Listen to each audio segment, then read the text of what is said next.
Hello friends, welcome to our channel computer learning redefined. मैं आप सभी का अपने चैनल में हार्दिक स्वागत करता हूं। जैसा कि आप सभी जानते हैं, जेकेएसएसबी अकाउंट असिस्टेंट के रिलेटेड हमने एक वीडियो सीरीज शुरू कर रखी है।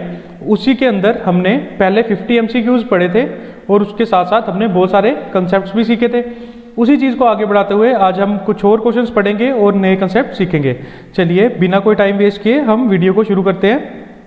The first question for today is abacus was the first। तो abacus हमारा फर्स्ट क्या था? मैकेनिकल कैलकुलेटर था। आई होप आप सब इसके बारे में जानते होंगे। Very simple question. Next question is if in a computer 16 bits are used to specify an address in a RAM, the number of addresses will be given by 2 raised to power 16। Okay, number of address will be given by 2 raised to power 16 and it comes out to be 65536। Okay, I hope आपको ये समझ आ चुका होगा। Next question देख लेते हैं। The instructions and memory addresses are represented by memory addresses are represented by options are character code, binary codes, binary words और parity bits. तो इसका आंसर क्या होने वाला है? Binary codes. आई होप आप सभी जानते होंगे कंप्यूटर में हर काम किस में होता है? बाइनरी कोड्स की फॉर्म में होता है। तो इसका आंसर क्या होगा? Binary codes. आप सभी को ये पता होगा। Next question is the terminal device that functions as a cash register, computer terminal and OCR reader is. तो इसको हम क्या बोलते हैं? ऑप्शंस हमारे पास है POS terminal, the terminal device that function as cash register, computer terminal and OCR reader is. तो इसके हमारे पास ऑप्शंस हैं data collection terminal, OCR register terminal, video display terminal and POS terminal. तो correct answer is POS terminal. जो POS terminal है वो सारे काम कर लेता है। किसके? कैश रजिस्टर के, कंप्यूटर टर्मिनल के और OCR रीडर के। आपने देखा होगा बहुत जगह पेट्रोल पंप्स पे, मॉल्स में, शॉपिंग स्टोर्स में आजकल एक मशीन पड़ी होती है जिसके अंदर आप कार्ड स्वाइप करते हो और आपके अकाउंट से पैसा डिटेक्ट हो जाता है। तो वो चीज़ क्या है? POS terminal. और वो सारे काम कर लेती है, ये तीनों काम कर लेती है, cash register, computer terminal and OCR reader के। नेक्स्ट क्वेश्चन देखते हैं। चलिए पिछले क्वेश्चन में मुझे आपको एक चीज़ और क्लियर करनी है, सॉरी क्लियर नहीं करनी है। अब आप मुझे एक चीज़ बताएंगे, जो हमारा स्काई कोड था बाइनरी बिट कोड्स पे काम करता था। स्काई की अगर मैं बात करूं तो ये आप मुझे कमेंट्स में बताएंगे कि स्काई हमारा कितने बिट बाइनरी कोड पे काम करता था। और देखिए जैसा कि आप सब जानते हैं, वो स्काई जो कोड था वो कितने बिट बाइनरी कोड पे काम करता था, तो उसी से आपको क्लियर होना चाहिए। पिछले क्वेश्चन में, पिछली वीडियो में हमने देखा था स्काई डैश बिट्स पे काम करता था, डैश बिट्स बाइनरी कोड पे काम करता था। तो अगर वो बाइनरी कोड पे काम करता था तो कंप्यूटर की इंस्ट्रक्शंस और मेमोरी एड्रेस किस फॉर्म में रिप्रेजेंट होने वाले हैं? बाइनरी कोड्स में रिप्रेजेंट होने वाले हैं। ये पिछला कंसेप्ट ही है, उसी को हमने एक्सपैंड किया है। चलिए नेक्स्ट क्वेश्चन देख लेते हैं। नेक्स्ट क्वेश्चन हमने अभी एक पढ़ लिया है। उसके बाद नेक्स्ट क्वेश्चन हमारा है A set of flip flops integrated together is called as। उसको हम क्या बोलते हैं? रजिस्टर्स बोलते हैं। अब फ्लिप फ्लॉप क्या चीज़ है? फ्लिप फ्लॉप एक इलेक्ट्रॉनिक सर्किट है, याद रखिएगा। इसकी दो स्टेबल स्टेट्स होती हैं, ठीक है। एक होती है 0 और एक 1, आपको पता ही होगा। यूज़ किसके लिए होता है? बाइनरी डेटा स्टोर करने के लिए यूज़ होता है। स्टोर डेटा को हम चेंज कर सकते हैं, कैसे? वेरिंग इनपुट चेंज करके। उसके बाद एक चीज़ और, ये फंडामेंटल बिल्डिंग ब्लॉक है डेटा इलेक्ट्रॉनिक सिस्टम का, ठीक है। फंडामेंटल बिल्डिंग ब्लॉक है डेटा इलेक्ट्रॉनिक सिस्टम का, जो कि कंप्यूटर में यूज होता है। नेक्स्ट क्वेश्चन पे चलते हैं। People often call dash as the brain of computer system. तो किसको कहते हैं ब्रेन? सेंट्रल प्रोसेसिंग यूनिट को। आई होप आप सभी को ये चीज पता होगी। नेक्स्ट क्वेश्चन देख लेते हैं। नेक्स्ट क्वेश्चन हमारे पास है which is use for manufacturing chips. इनमें से क्या है जो चिप्स बनाने के लिए यूज होता है? तो बस नहीं होती, कंट्रोल यूनिट नहीं होती, A एंड B नहीं हो सकता। तो बचा हमारे पास क्या? Semiconductor. Semiconductors are use for manufacturing chips. और सेमीकंडक्टर्स में हमारे पास आते हैं सिलिकॉन, जर्मेनियम। तो मोस्टली सिलिकॉन हम यूज करते हैं। अब सेमीकंडक्टर क्यों यूज करते हैं? सेमीकंडक्टर्स इसलिए यूज करते हैं क्योंकि सेमीकंडक्टर्स की जो कंडक्टिविटी है वो लाई करती है between conductors and non conductors. Okay, तो इसलिए हम सेमीकंडक्टर्स को यूज करते हैं। Next question is the value of each Beed in heaven is. अब इस क्वेश्चन को देख के कुछ लोग तो घबरा जाएंगे, बोलेंगे ये तो कंप्यूटर का क्वेश्चन नहीं है। ये बिल्कुल कंप्यूटर का ही क्वेश्चन है। प्योर कंप्यूटर तो नहीं है लेकिन कंप्यूटर से रिलेटेड ही है। आप ये इसमें किसकी बात कर रहा है? ये अबेकस की बात कर रहा है। ओके, अबेकस एक कुछ ऐसा डिवाइस था जिसके अंदर 9 वर्टिकल लाइन्स थी, ऐसे 1 2 3 4 5 6 7 8 9। मेरे पास जगह कम है, मैं 9 लाइन्स नहीं लगा पाया हूँ, आप 9 लगा लेना, ठीक है। और उसके बीच में एक हॉरिजॉन्टल क्रॉस बार भी लगाई गई थी। ये हॉरिजॉन्टल क्रॉस बार थी, ये वर्टिकल लाइन्स थी, ये हॉरिजॉन्टल क्रॉस बार थी। तो अब अबेकस में क्या रहता है? यहाँ पे बीट्स दी गई होती हैं, जैसे यहाँ पे होती हैं 5, 1 2 3 4 और 5, ओके। तो यहाँ पे रहती है कुछ 1 और 2। ये वाली जो बीट्स होती है ना, ये वाली जो बीट्स की जो है, इनको हम क्या बोलते हैं? अर्थ बीट्स, ओके। याद रखिएगा, आप कुछ चीज़ नहीं सीखे तो मैं तो बोलूँगा आप कॉपी पेन लेके इसको लिखा कीजिए, क्योंकि आप सुन लेंगे तो याद नहीं रहेगा, लिख के रखेंगे तो आपको ज़रूर याद रहेगा। तो मैं आपसे रिक्वेस्ट करूँगा कि जो भी चीज़ें मैं लिखवाता हूँ आप प्लीज़ उनको कॉपी पे नोट कर लीजिए करिए। क्यों? क्योंकि वो आपको याद रहेंगी देर तक के लिए। अगर अभी आप ऐसे सुन लेंगे तो फिर 28+ नहीं आने वाले हैं। 28+ आने के लिए आपको ये चीज़ें याद करके रखनी पड़ेगी। तो ये वाली जो बीट्स हैं इनको हम क्या कहते हैं? अर्थ बीट्स कहते हैं, ठीक है। तो 1 heaven beat is equals to 5 earth beat, okay. याद रखिएगा 1 heaven beat is equals to 5 earth beats. ये ऊपर वाले हेवन बीट्स हैं, ये अर्थ बीट्स हैं। आई होप आपको समझ आ चुका होगा। अबैकस आप सभी ने देखा था, एक कैलकुलेटर का ये काम करता था, बहुत फास्ट कैलकुलेशन परफॉर्म कर लेता था। आई होप आपको ये चीज़ समझ आ गई होगी। तो इसका आंसर क्या रहने वाला है? The value of each beat in heaven is 5, okay. 1 heaven beat is equals to 5 earth beats. I hope आपको ये समझ आ चुका होगा।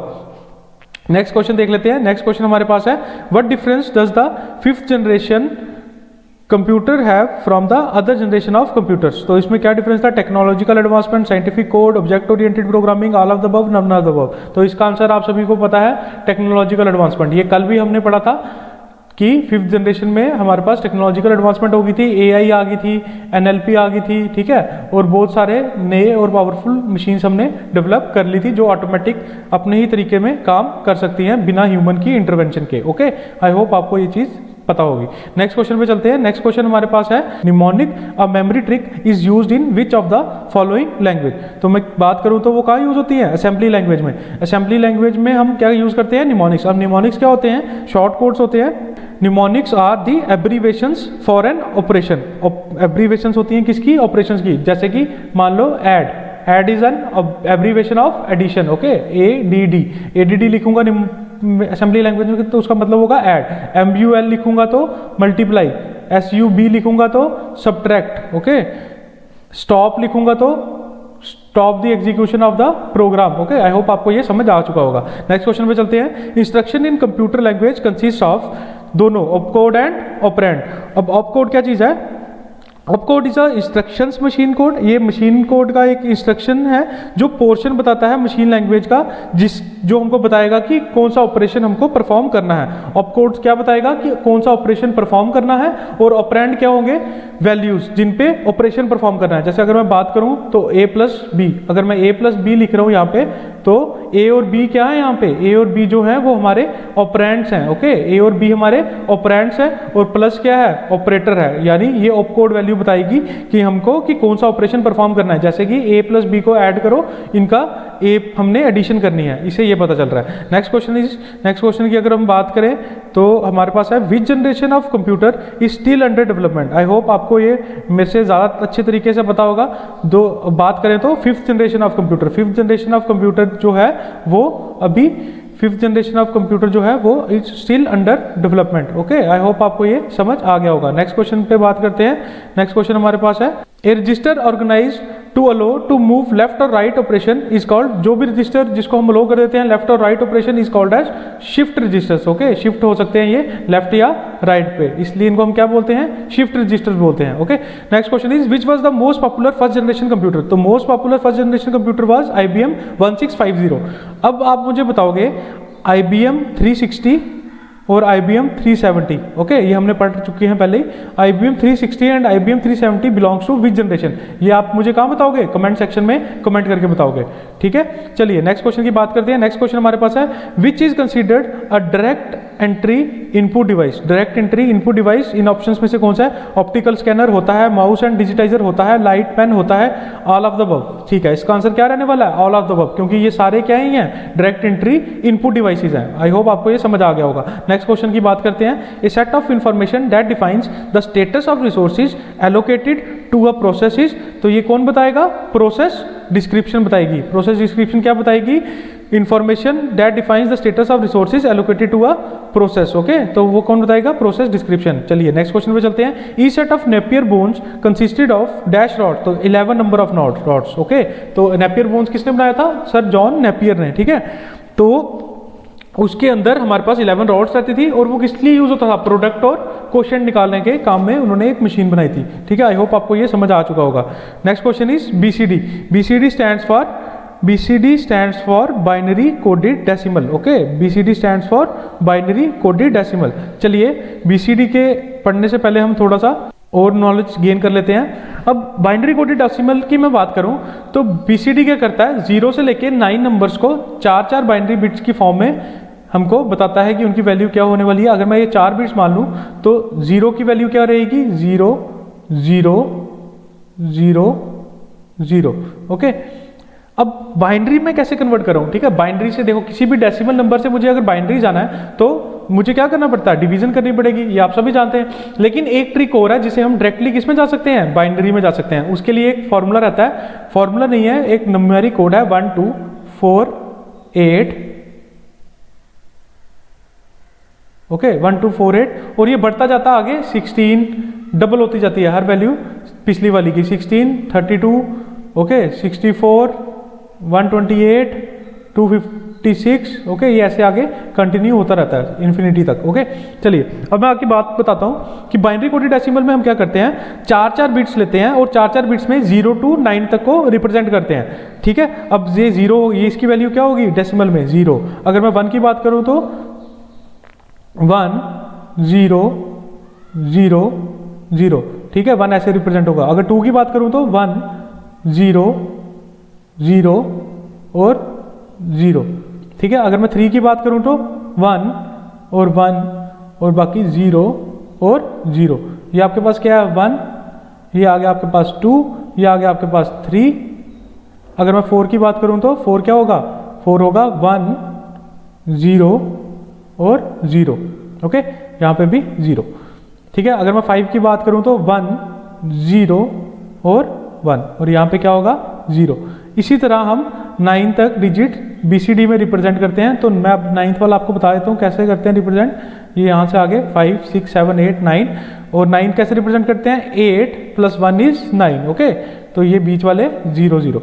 आई होप आपको ये समझ आ गया होगा। इस कोड के थ्रू, इस वाले कोड के थ्रू आप किसी भी डिजिट का बाइनरी निकाल सकते हैं। तो आपको अगर मान लीजिए मुझे 33 का बाइनरी बनाना है, तो 33 का बाइनरी बनाने के लिए मुझे क्या करना है? एक 1 लगाना है 32 के नीचे, और 32 + 1 = 33, और बाकी सारे 0। यहाँ पे 1 और यहाँ पे 1, बाकी सारे 0। 1 0 0 0 1 = 33। इसी तरह आप किसी भी नंबर का बाइनरी निकाल सकते हैं। अगर इसके रिलेटेड आपको फर्दर कोई डाउट्स आ रहे हैं, आप कमेंट सेक्शन में बता सकते हैं। हम, अगर आप बोलोगे तो हम आप इस पर एक सेपरेट वीडियो बना के आपको सारा बाइनरी कैसे निकालते हैं, डेसिमल कैसे निकालते हैं, ये सारा आपको हम सिखा देंगे। आई होप आपको ये चीज़ें समझ आ गई होंगी। तो बीसीडी 0 से लेकर 9 तक कैसे रिप्रेजेंट करते हैं? अब मान लीजिए बीसीडी नंबर आ जाता है मेरे पास रिप्रेजेंट करने के लिए एक डेसिमल में। अगर मुझे 11 को रिप्रेजेंट करना है तो 11 को रिप्रेजेंट करने के लिए मैं क्या करूंगा? 4 4 की फॉर्म में इन दोनों 1s को रिप्रेजेंट करूंगा। तो 0 0 0 1 और 0 0 0 और 1। ये बीसीडी नंबर होगा किसका? 11 का। आई होप आपको ये चीज़ें समझ आ चुकी होंगी। इसी तरह से हम सारे नंबर्स को बीसीडी के फॉर्म में रिप्रेजेंट करते हैं। चलिए नेक्स्ट क्वेश्चन देखते हैं। नेक्स्ट क्वेश्चन हमारे पास है, when was the first laptop computer introduce in the markets and by whom? तो कोई गेस कर सकता है? तो इसका आंसर होने वाला है एप्सन। जी हाँ, एप्सन ने पहला फर्स्ट लैपटॉप कंप्यूटर इंट्रोड्यूस किया था मार्केट में, और जिन्होंने इसको बनाया था उनका नाम था Yukio Yokozawa. Yukio Jokozawa, Yukio Jokozawa. इसको लिख लीजिएगा, ये इंपॉर्टेंट क्वेश्चन है। तो उस मॉडल का नाम था HX20। Okay, HX20। इसके साथ साथ एक मिनी कंप्यूटर और पहले लॉन्च हुआ था, उसका नाम था, उसको भी कई लोग लैपटॉप बोलते थे, वो बनाया था एडम ऑसबॉर्न ने। एडम ऑसबॉर्न ने, उसका नाम था ऑसबॉर्न। उस मशीन का नाम था ऑसबॉर्न 1। ये दोनों पास पास ही रिलीज हुए थे, तो इसमें कॉन्फ्लिक्ट रहता है। तो ऑसबॉर्न 1। ऑसबॉर्न 1 नाम था उस मशीन का, और बनाया किसने था? एडम ऑसबॉर्न ने 1981 में। ओके, आई होप आपको ये समझ आ गया होगा। Next question is from which generation operating system were developed? तो ऑपरेटिंग सिस्टम किस जनरेशन में डेवलप किए थे? ऑपरेटिंग सिस्टम डेवलप होना शुरू हुए थे 3rd जनरेशन में। ओके, आई होप आपको ये समझ आ गया होगा। Next question is the first firm to mass market a micro computer as a personal computer was? तो इसका आंसर था रेडियो शैक। रेडियो शैक ऐसी फर्म थी जिसने मास मार्केट किया था किसको? माइक्रो कंप्यूटर को as personal computer. I hope आपको ये समझ आ गया होगा। नेक्स्ट क्वेश्चन को देखते हैं। नेक्स्ट क्वेश्चन हमारे पास है how many address lines are needed to address each machine location in 2048 into 4 memory chip? तो कितनी एड्रेस लाइन लगेंगी? तो एड्रेस लाइन हमारे पास रहती है 2 रेज़ टू पावर n की फॉर्म में। Okay, 2 raise to power n। अब 2 रेज़ टू पावर कितने n is 2048? 2 raise to power 11। Okay, तो 11 will be the number of address line. तो कितनी एड्रेस लाइन यूज होंगी? 11 एड्रेस लाइन यूज होंगी। Okay, हमने कैसे निकाला? हमने 2 रेज़ टू पावर n की फॉर्म में इसको कन्वर्ट किया, और जितने हमारे n की वैल्यू थी वो हमारी क्या होंगी? एड्रेस लाइन्स होगी। आई होप आपको ये समझ आ गया होगा। नेक्स्ट क्वेश्चन देख लेते हैं। Properly arranged data is called as? और जो डेटा प्रॉपरली अरेंज्ड है उसको हम क्या बोलते हैं?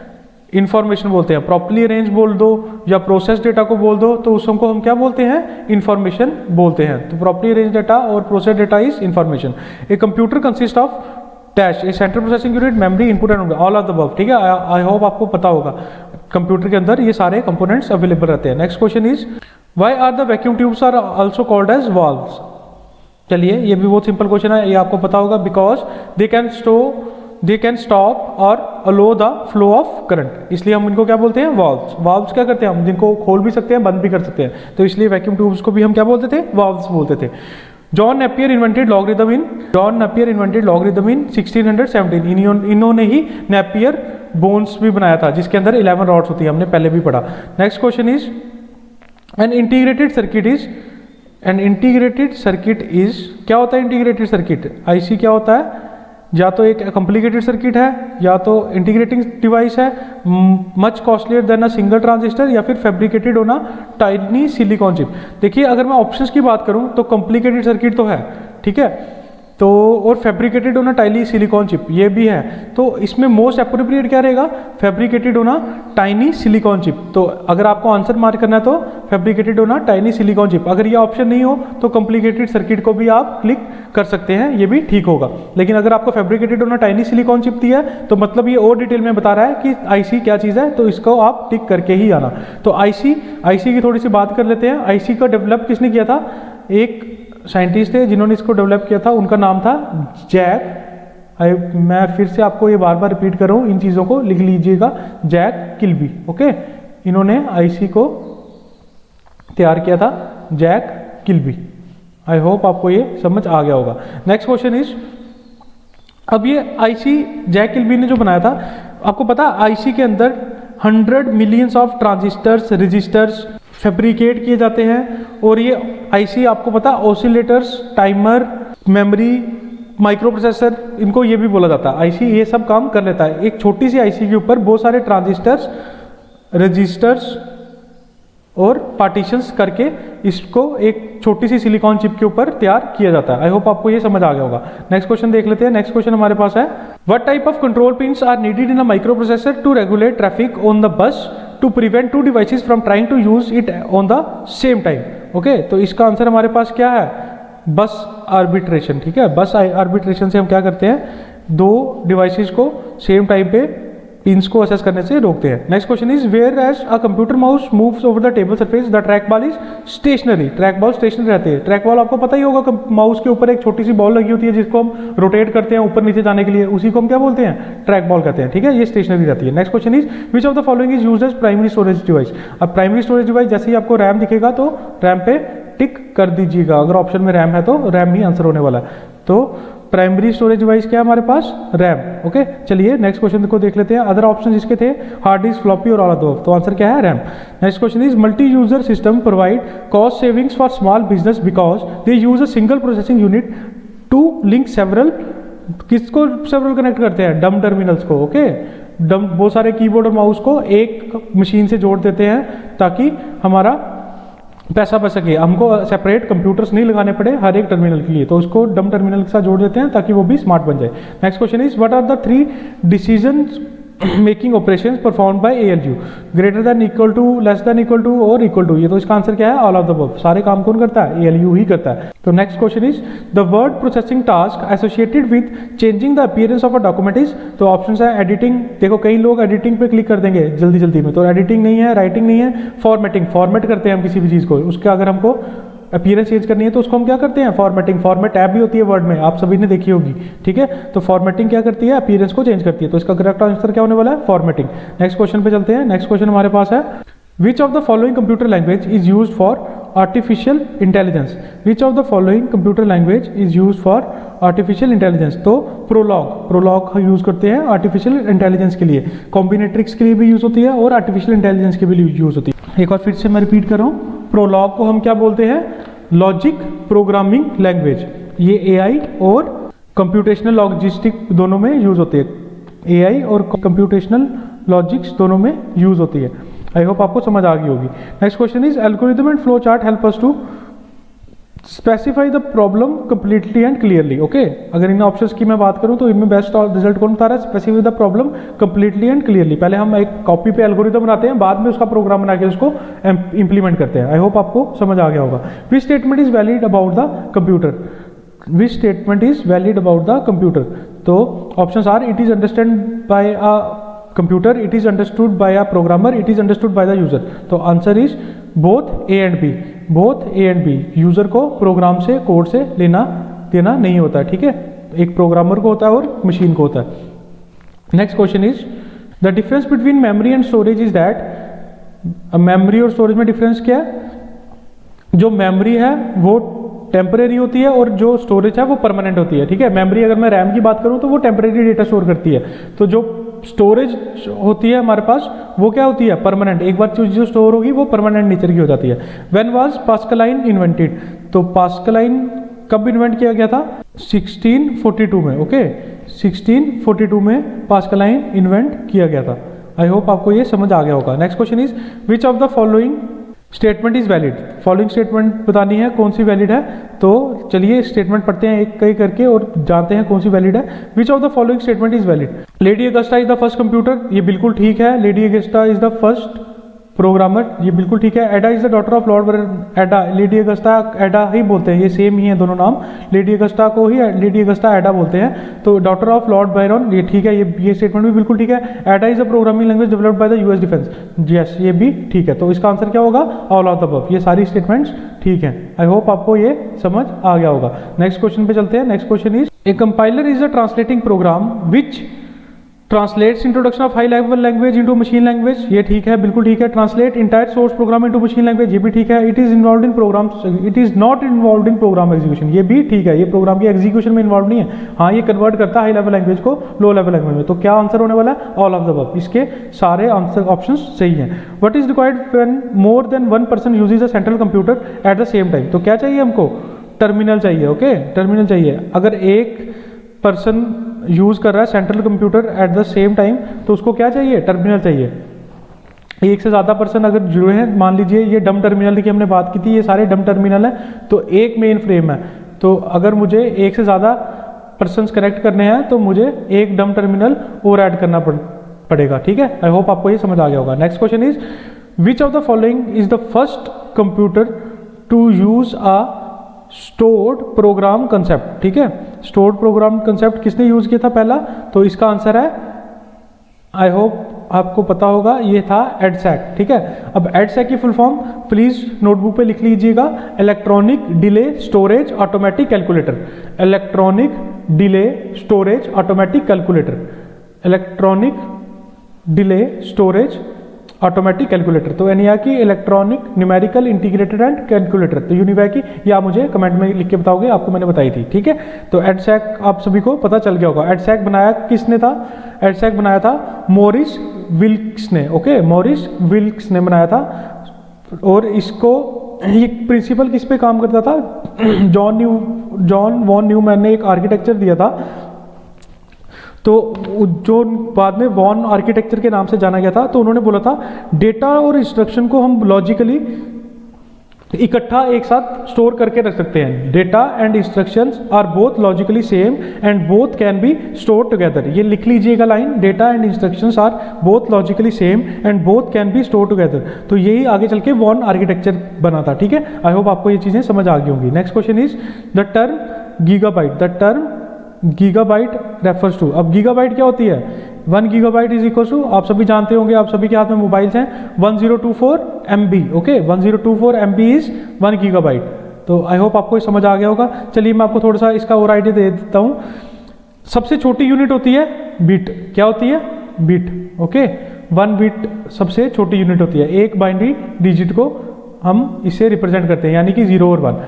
तो 8 बिट्स मिलके क्या बनाती हैं? एक बाइट बनाती हैं। क्या बनाती हैं? एक बाइट बनाती हैं। उसको हम कैसे लिखते हैं? Byte, BYTE। Okay, I hope आपको ये समझ आ गया होगा।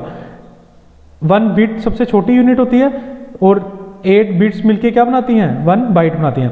अब एक बाइट में और 1, अब नेक्स्ट 1024 बाइट्स की अगर मैं बात करूं, 1024 बाइट्स मिलके क्या बनाएंगी? 1 MB बनाएंगी, यानी कि 1 KB बनाएंगी, 1 किलोबाइट बनाएंगी। 1024 बाइट्स मिलके क्या बनाती हैं? 1 KB बनाती हैं। क्या बनाएंगी? 1 KB। मैं बार बार रिपीट इसलिए कर रहा हूँ ताकि आपको ये याद हो जाए। तो 1024 बाइट मिलके 1 KB, 1 किलोबाइट। तो 1024 किलोबाइट्स मिलके क्या बनाएंगी? 1 मेगाबाइट। क्या बनाएंगी? 1 मेगाबाइट। ओके, आई होप आपको ये समझ आ गया होगा। 1024 बाइट्स मिलके क्या बनाएंगी? 1 मेगाबाइट। तो अगर मैं 1024 मेगाबाइट की बात करूं, तो 1024 मेगाबाइट्स मिलके क्या बनाएंगी? 1 गीगाबाइट। ओके, 1 गीगाबाइट बनाएंगी। तो 1024 गीगाबाइट मिलके क्या बनाएंगी? 1024 गीगाबाइट्स मिलके आप क्या बनाएंगी? 1 टेराबाइट। तो 1024 टेराबाइट्स मिलके क्या बनाएंगी? 1 पेटाबाइट। ओके, 1 पेटाबाइट, PB से रिप्रेजेंट करते हैं। 1024 पेटाबाइट मिलके क्या बनाएंगी? 1 एक्सोबाइट। ओके, 1 EB बनाएंगी, वो याद रखिएगा। और 1024 EB मिलके क्या बनाएंगी?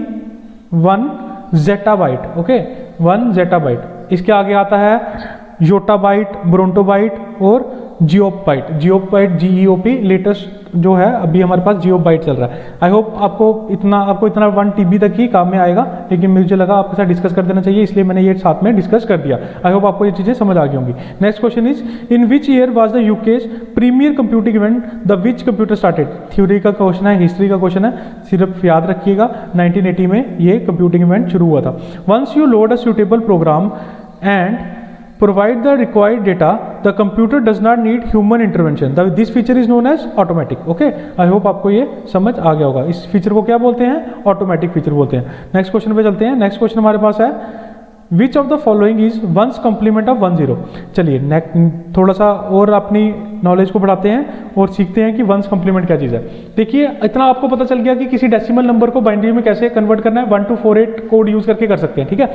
अब कोई नंबर आपको दिया है, मान लीजिए ये 10 दिया, तो इसका वंस कॉम्प्लीमेंट पता क्या होगा? आपने जीरोज को 1 में कन्वर्ट कर देना है और वंस को 0 में कन्वर्ट कर देना। तो इसका वंस कॉम्प्लीमेंट क्या होने वाला है? 01। किसी भी बाइनरी नंबर का अगर आपने वंस कॉम्प्लीमेंट निकालना है तो आपने सिंपल कुछ नहीं करना है। जितने भी आपको नंबर दिया होगा 100 उसमें जितने भी जीरोज होंगे उसको आपने 1 बना देना है और 1 को 0 बना देना है। इसको नोटबुक में लिख लीजिएगा, ये आपके काम आने वाला। चलिए एक चीज़ और मैं बताता हूँ आपको। अगर आपने किसी नंबर का 2's कॉम्प्लीमेंट निकालना है, अगर आपने किसी नंबर का 2's कॉम्प्लीमेंट निकालना है, ये तो हो गया 1's कॉम्प्लीमेंट, ठीक है, 1's कॉम्प्लीमेंट हो गया। अगर आपने किसी नंबर का 2's कॉम्प्लीमेंट निकालना है तो आप क्या करोगे? उसके 1's कॉम्प्लीमेंट में एक 1 ऐड कर दोगे। ओके, उसके 1's कॉम्प्लीमेंट में एक 1 ऐड कर दोगे, तो ये क्या बना? 1 1 इज 0, बाइनरी में 1 1 इज 0 और यहाँ पे 1 आ जाएगा। चलिए, अगर आपको ये समझ नहीं आ रहा है, मैं आपको एक शॉर्टकट ट्रिक बताता हूँ। जैसे मेरे पास एक नंबर दिया है 10 बाइनरी में, इसका मुझे 2's कॉम्प्लीमेंट निकालना है, तो मैं क्या करूँगा? राइट साइड से शुरू करूँगा। ये राइट साइड है ना हमारी, तो राइट साइड से मैं शुरू करूँगा, तब तक स्कैन करता जाऊंगा जब तक मुझे पहला 1 नहीं दिख जाता। पहला 1 दिख गया, उसको लिख लूंगा, बाकी सारे को एज इट इज 1s को 0s में चेंज कर दूंगा और 0s को 1s में चेंज कर दूंगा। एक एग्जांपल और लेते हैं, बड़ी एग्जांपल लेते हैं जिससे आपको क्लियर हो जाएगा।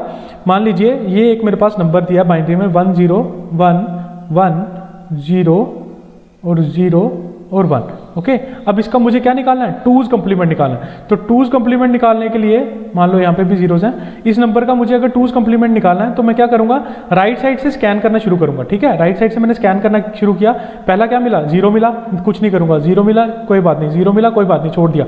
जैसे ही मुझे पहला 1 मिल गया उसको मैं नीचे लिख लूँगा। ठीक है, 1 लिख लिया और उसके बाद सारों को कन्वर्ट कर दूंगा। इस 1 को 0 बना दूंगा, इस 0 को 1 बना दूंगा, इस 1 को 0 बना दूंगा, इस 0 को 1 बना दूंगा, इस 1 को 0 बना दूंगा और पीछे वाले सब सेम एज इट इज लिख लूंगा।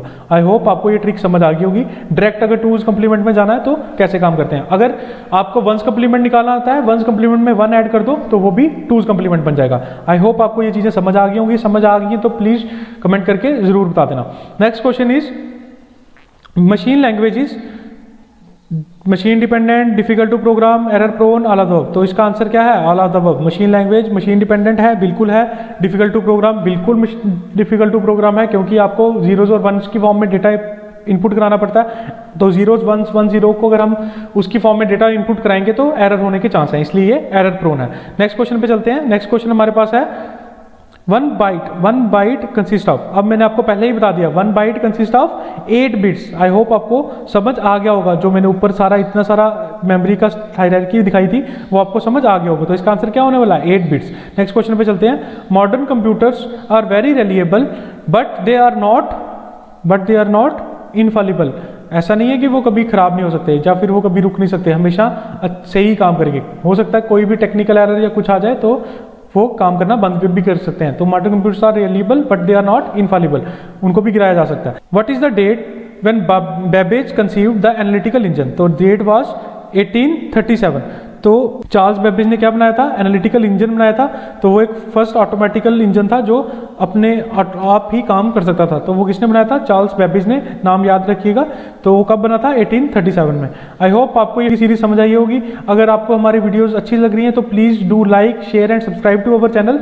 अगर आपके कुछ डाउट्स हैं तो आप ज़रूर कमेंट्स करके हमको बता सकते हैं। इसके अलावा प्लीज़ राइट डाउन कीजिए वो चीज़ें जो मैं आपको बीच बीच में लिखा रहा हूँ, क्योंकि वही आपके लर्निंग टॉपिक्स हैं। बाकी सब तो थ्योरेटिकल है जो आपको टिक मार के लिख लिया जाएगा। अब 1's कंप्लीमेंट, 2's कंप्लीमेंट्स, ये मेमोरी हायरार्की, ये छोटी छोटी चीज़ें हैं। जैसे मैं नाम बताता हूँ किसी साइंटिस्ट का, किसी मैन्युफैक्चरर का या फिर किसी कंपनी का, तो वो आपको लिख लेना है। और अगर आपको हमारी वीडियोस पसंद आ रही हैं please do like share and subscribe our YouTube channel. Please इस वीडियोस को शेयर कीजिए, इन वीडियोस को अपने फ्रेंड्स के साथ जिन्होंने ये फॉर्म्स फिल किए हैं, ताकि उनको भी बेनिफिट हो सके। चलिए आपसे मिलेंगे बहुत जल्द नेक्स्ट वीडियो के साथ। तब तक के लिए नमस्कार, आदाब और सत श्री अकाल। Thank you for watching.